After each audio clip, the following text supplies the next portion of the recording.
আসসালামু আলাইকুম এভরিওয়ান, তোমাদের জন্য নিয়ে এসে পড়লাম নতুন আরেকটি গল্প। আজকের গল্পের নাম হচ্ছে ভালোবাসা নিম্নের পরিহাস।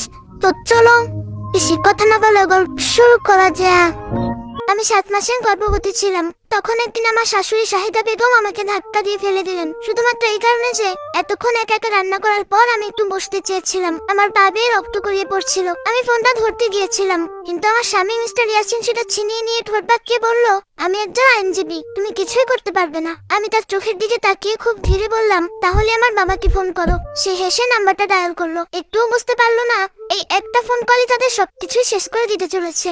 আমি কখনোই আমার শ্বশুরবাড়ির লোকদেরকে বলিনি আমার বাবাকে আমার বিয়ে ভালোবাসার উপরে দাঁড়া, প্রভাব বা টাকা পয়সার উপরে নয়। যখন আমার পরিচয় হয় মিস্টার ইয়াসিনের সঙ্গে, সে বলেছিল সে আমার স্বাধীনতাকে সম্মান করে। সে ঢাকার একজন উঠতি আইনজীবী, সব জায়গাতেই ভদ্র, স্মার্ট, আর মানুষকে কি বলতে হয় সেটা খুব ভালো করেই জানেন। তার বাবা মোহাম্মদ কামাল হোসেন আর মা শাহিদা বেগম একটা প্রভাবশালী পরিবার থেকে আসা, কিন্তু তাদের চিন্তাধারা ছিল পুরোনো আমলের। বিশেষ করে শাহিদা বেগমের, তিনি বিশ্বাস করতেন বউ মানেই বাধ্য হয়ে থাকবে। আমি বুঝতেই পারিনি এই বাধ্যতা কথাটার মানেটা কি, যতক্ষণ না খুব দেরি হয়ে গেল। 7 মাসের গর্ভবতী হওয়ার পর থেকে আমি ক্লান্ত হয়ে পড়েছিলাম। ইয়াসিন প্রায় রাতে দেরি করে বাসায় ফিরতো আর বলতো এটা নাকি তার ক্যারিয়ারের জন্য দরকার। শাহিদা বেগম সবকিছু নিয়েই আমাকে ছোট করতো। আমি কিভাবে হাঁটি, কিভাবে কাজ করি, এমনকি কিভাবে আমার গর্ভধারণ চলছে সেটাও। তিনি বলতেন আমাদের সময় মেয়েরা এতটা নরম ছিল না। শ্বশুর কামাল হোসেন খুব কম কথা বলতেন, কিন্তু তার নীরবতাই যেন সবকিছুকে আরো কঠিন করে তুলতো।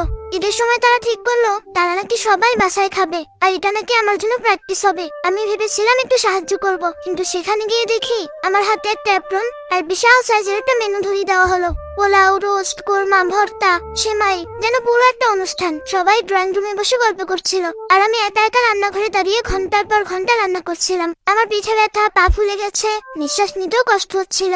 আমি দুবার ইয়াসিনকে সাহায্য চাইতে বলেছিলাম। প্রথমবার সে হেসে বলল, আজ একটু ম্যানেজ করো।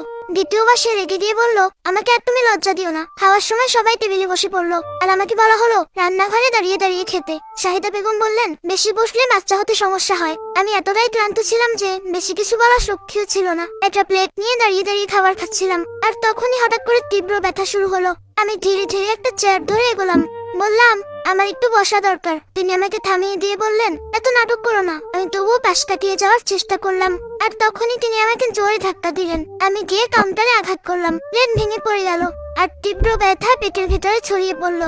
উষ্ণ রক্ত পা বেয়ে নামতে লাগলো। আমি পড়ে না যাওয়ার জন্য কিছু একটা ধরে থাকলাম, কিন্তু তার মুখে কোনো অনুশোচনা ছিল না, শুধু বিরক্তি। ইয়াসিন এসব সব দেখলো, কিন্তু আমাকে সাহায্য করার বদলে সে আমার ফোনটা ছিনিয়ে নিল। আমি একজন আইনজীবী, সে ঠান্ডা গলায় বলল, তুমি কিছুই করতে পারবে না। আমি তার চোখের দিকে তাকিয়ে শান্ত গলায় বললাম, তাহলে আমার বাবাকে ফোন করো। সে হেসে নাম্বারটা ডায়াল করলো। সে একটুও বুঝতে পারলো না এই একটা ফোন কলে তার জীবনকে দুভাগে ভাগ করে দিতে চলেছে। ফোনটা কানে নেওয়ার সময়ও ইয়াসিনের ঠোঁটে সেই অবহেলার হাসিটা লেগেছিল। সে ভাবছিল এই কলটা হয়তো আর একটা ড্রামা ছাড়া আর কিছুই না, কিন্তু আমি জানতাম এই কলটাই তার সবকিছু বদলে দেবে। ফোনটা কয়েকবার রিং হওয়ার পর ওপাশ থেকে খুব শান্ত গভীর একটা কণ্ঠ ভেসে এলো, হ্যালো। ইয়াসিন একটু গম্ভীর গলায় কথা বলতে চেষ্টা করলো, আসসালামু আলাইকুম। আমি ইয়াসিন বলছি, মেঘলার স্বামী। ওপাশে কয়েক সেকেন্ড নীরবতা, তারপর সে কণ্ঠটা আরো ঠান্ডা হয়ে গেল, মেঘলা কোথায়? ইয়াসিন একটু বিরক্ত হয়ে বলল, ও একটু অসুস্থ হয়েছে। আমি হঠাৎ হাত বাড়িয়ে ফোনটা কানে নিলাম। আমার কণ্ঠ কাঁপছিল, কিন্তু আমি নিজেকে শক্ত রাখার চেষ্টা করলাম। ওপাশে আর এক সেকেন্ডেরও দেরি হলো না। মেঘলা, তুমি ঠিক আছো? তোমার গলা এমন শোনাচ্ছে কেন? আমার চোখ দিয়ে পানি গড়িয়ে পড়ছিল, কিন্তু আমি শুধু বললাম, আব্বু আমাকে নিয়ে যান। এতটুকু কথাই যথেষ্ট ছিল। ফোনটা আবার ইয়াসিনের হাতে চলে গেল, কিন্তু তখন আর সে আগের মতো আত্মবিশ্বাসী ছিল না। ওপাশ থেকে গম্ভীর গলায় বলা হলো, ঠিকানা পাঠাও। ইয়াসিন কিছু বলার আগেই কলটা কেটে গেল। ঘরের ভেতরে হঠাৎ অদ্ভুত একটা নীরবতা নেমে এলো। শাহিদা বেগম বিরক্ত হয়ে বললেন, এই নাটক শেষ হয়েছে? এতটুকু ব্যাপারে বাবাকে ডাকতে হয়? আমি তখনও দেয়াল ধরে দাঁড়িয়ে আছি। আমার পায়ের কাছে রক্ত জমে ছোট ছোট দাগ হয়ে গেছে, কিন্তু সেই মুহূর্তে আমি আর কিচ্ছু বললাম না, কারণ আমি জানতাম এবার আমাকে আর কিছু বলতে হবে না। মাত্র 30 মিনিট পর বাড়ির বাইরে একসাথে কয়েকটা গাড়ির শব্দ শোনা গেল। এতগুলো গাড়ি একসাথে এ বাসায় কখনোই আসেনি। ইয়াসিন প্রথমে ভাবলো হয়তো কোনো ভুল হয়েছে, কিন্তু জানালার কাছে গিয়ে যখন সে তাকালো, তার মুখের রংটা ধীরে ধীরে বদলে গেল। বাড়ির সামনে কালো রঙের কয়েকটা বিলাসবহুল গাড়ি দাঁড়িয়ে আছে। গাড়ি থেকে একে একে নেমে আসছেন কয়েকজন স্যুট পরা মানুষ, আর তাদের মাঝখানে আমার বাবা। আমি ধীরে ধীরে মাথা তুলে তাকালাম। শাহিদা বেগম ফিসফিস করে বললেন, এরা কারা? কেউ উত্তর দিতে পারলো না। দরজায় প্রথম বেল বাজলো, কেউ এগোতে সাহস পেল না। দ্বিতীয়বার বেল বাজতেই শ্বশুর কামাল হোসেন ধীরে ধীরে দরজার দিকে এগিয়ে গেলেন। পুরো পরিবেশটা যেন এক মুহূর্তেই বদলে গেল।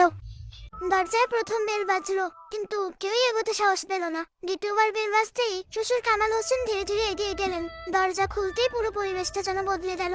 আমার বাবা ভেতরে ঢুকলেন, একেবারেই শান্ত, কিন্তু চোখে ভয়ঙ্কর কঠিন দৃষ্টি। তার পেছনে দাঁড়িয়ে থাকা লোকগুলো পুরো ঘটনাটা স্ক্যান করছে। ইয়াসিন এগিয়ে এসে বলল, আপনি, কিন্তু সে বাক্য শেষ করতে পারলো না। আমার বাবা সরাসরি আমার দিকে তাকালেন। তার চোখে আমি প্রথমবারের মতো সেই ভয় দেখলাম, যেটা একজন বাবা তার মেয়েকে এভাবে দেখে পায় না। তিনি দ্রুত আমার কাছে এসে দাঁড়ালেন। কে করেছে এটা? ঘরের কেউ একটা শব্দও করলো না। আমি ধীরে ধীরে তাকালাম শাহিদা বেগমের দিকে, আরেকবার তাকালাম ইয়াসিনের দিকে। সবকিছু বুঝতে তারা সময় লাগলো না। পরের ঘটনাটা এত দ্রুত ঘটলো যে কেউ তা বুঝেই উঠতে পারিনি। আমার বাবার সাথে আসা একজন লোক ফোন বের করে কারোর সাথে কথা বললো। মাত্র কয়েক মিনিটের মধ্যে আরো অনেক লোক এসে বাড়িটা ঘিরে ফেললো। ইয়াসিন এবার সত্যি সত্যি ভয় পেয়ে গেল। সে বলল, দেখুন, এটা একটা ফ্যামিলি ম্যাটার।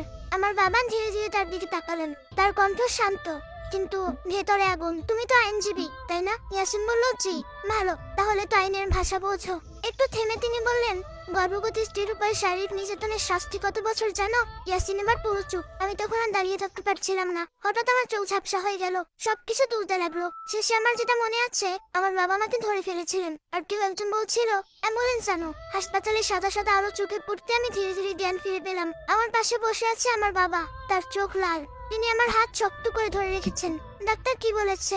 আমি কাঁপা কাঁপা গলায় বললাম। তিনি একটু থামলেন, তারপর খুব ধীরে বললেন, বাচ্চা এখনো আছে, কিন্তু তোমাকে খুব সাবধানে থাকতে হবে। আমি পেটের উপরে হাত রাখলাম। মনে হচ্ছিল আমি আমার সবকিছুই হারাতে বসেছিলাম। কিছুক্ষণ পর দরজায় নক হলো। একজন পুলিশ অফিসার ভেতরে ঢুকলেন। আমার বাবার দিকে তাকিয়ে সম্মান দেখিয়ে বললেন, সব ব্যবস্থা হয়ে গেছে। আমি অবাক হয়ে তাকালাম। বাবা শান্তভাবে বললেন, মেঘলা, তুমি আর ওই বাড়িতে ফিরছো না। আমার বুকের ভেতরটা কেমন যেন হালকা লাগলো, কিন্তু একই সাথে একটা ভয়ও কাজ করছিল। বাবার চোখ শক্ত হয়ে গেল। ইয়াসিন এখন নিজের কাজের ফল বুঝবে। সেদিন রাতেই ইয়াসিনের জীবনে প্রথমবারের মতো সবকিছু নিয়ন্ত্রণের বাইরে চলে গেল। সে বুঝতে পারলো এবার সে ভুল মানুষের সাথে ভুল করেছে।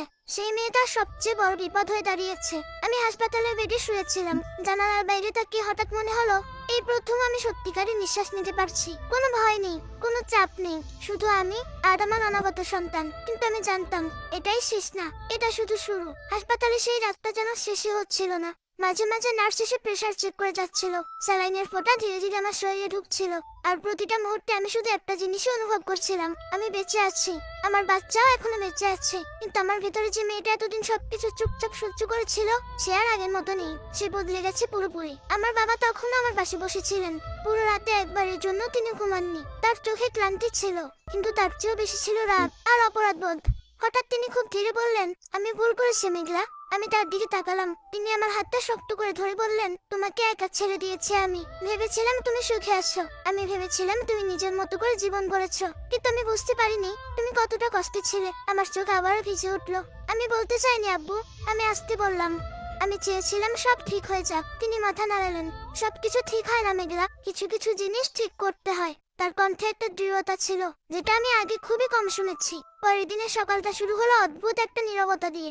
ডাক্তার এসে রিপোর্ট দেখে বললেন, আপনি এখন স্টেবল, কিন্তু আপনাকে সম্পূর্ণ বেড রেস্টে থাকতে হবে। কোনো ধরনের স্ট্রেস নেওয়া যাবে না। আমার বাবা সঙ্গে সঙ্গে বললেন, যা যা দরকার সব ব্যবস্থা করা হবে। ডাক্তার মাথা নেড়ে চলে গেলেন। আমি জানতাম এসব ব্যবস্থা কথাটার ভেতরে অনেক কিছু লুকানো আছে। দুপুরের দিকে দরজায় আবারও নক হলো। এবার ঢুকলেন একজন মধ্যবয়স্ক ভদ্রলোক, স্যুট পরা, হাতে কিছু ফাইল। তিনি ভেতরে ঢুকে আমার বাবাকে সম্মান দিয়ে বললেন, স্যার, সব ডকুমেন্ট রেডি। আমি অবাক হয়ে তাকিয়ে রইলাম। বাবা আমার দিকে তাকিয়ে শান্তভাবে বললেন, মেঘলা, এরা আমাদের লিগ্যাল টিম। আমার বুকটা ধুকধুক করে উঠলো। Legal team? আমি ধীরে ধীরে বললাম, এত দূর যাওয়ার দরকার আছে? বাবার চোখের দৃষ্টি বদলে গেল। তোমার উপরে হাত তোলা হয়েছে মেঘলা। তোমার অনাগত সন্তানের জীবন ঝুঁকিতে ফেলা হয়েছে। এটা এত দূর না, এটাই শুরু। এই ভদ্রলোক ফাইল খুলে একে একে বলতে শুরু করলেন, আমরা ডোমেস্টিক ভায়োলেন্স অ্যাসাল্ট এবং attempt two harm unborn child, এই তিনটা চার্ট প্রস্তুত করেছি। আমি থমকে গেলাম। এত বড় বড় শব্দ করে যেন মাথার ভিতরে ধাক্কা দিচ্ছিল। ইয়াসিন একজন আইনজীবী। আমি ধীরে ধীরে বললাম, সে কি এগুলো থেকে বের হয়ে যেতে পারবে না? লোকটা হালকা হাসলো। ম্যাডাম, আইন সবার জন্য সমান। আর আপনার বাবা আছেন। আমি তখনই বুঝলাম আমি এতদিন যা লুকিয়ে রেখেছিলাম সেটা আসলে কত বড় শক্তি ছিল। ঠিক তখনই বাবার ফোনটা বেজে উঠল। তিনি ফোনটা দেখে একটু থামলেন, তারপর ফোনটা রিসিভ করলেন। ওপাশ থেকে কি বলা হচ্ছিল আমি শুনতে পাচ্ছিলাম না, কিন্তু বাবার মুখের অভিব্যক্তি ধীরে ধীরে শক্ত হয়ে উঠছিল। আমি আগেই বলেছিলাম। তিনি ঠান্ডা গলায় বললেন, এটা এখন আর শুধু পারিবারিক বিষয় নয়। কিছুক্ষণ চুপ থেকে আবারও বললেন, না, আমি কোনো আপোষ করবো না। ফোনটা কেটে দিয়ে কিছুক্ষণ চুপচাপ বসে রইলেন। আমি বুঝতে পারলাম ও পাশেই ইয়াসিন ছিল। ওদিকে ইয়াসিনের জীবনে তখন একের পর এক ধাক্কা আসতে শুরু করেছে। সকালে সে তার চেম্বারে গিয়ে দেখে দুজন পুলিশ অফিসার সেখানে দাঁড়িয়ে আছে। তার সহকারী ভয়ে কাঁপছে। ওরা আপনার জন্য অপেক্ষা করছিল। ইয়াসিন নিজেকে সামনে নিয়ে বলল, হ্যাঁ কি ব্যাপার? একজন অফিসার সামনে এসে বললেন, মিস্টার ইয়াসিন, আপনার বিরুদ্ধে কিছু অভিযোগ দায়ের করা হয়েছে, আপনাকে আমাদের সঙ্গে যেতে হবে।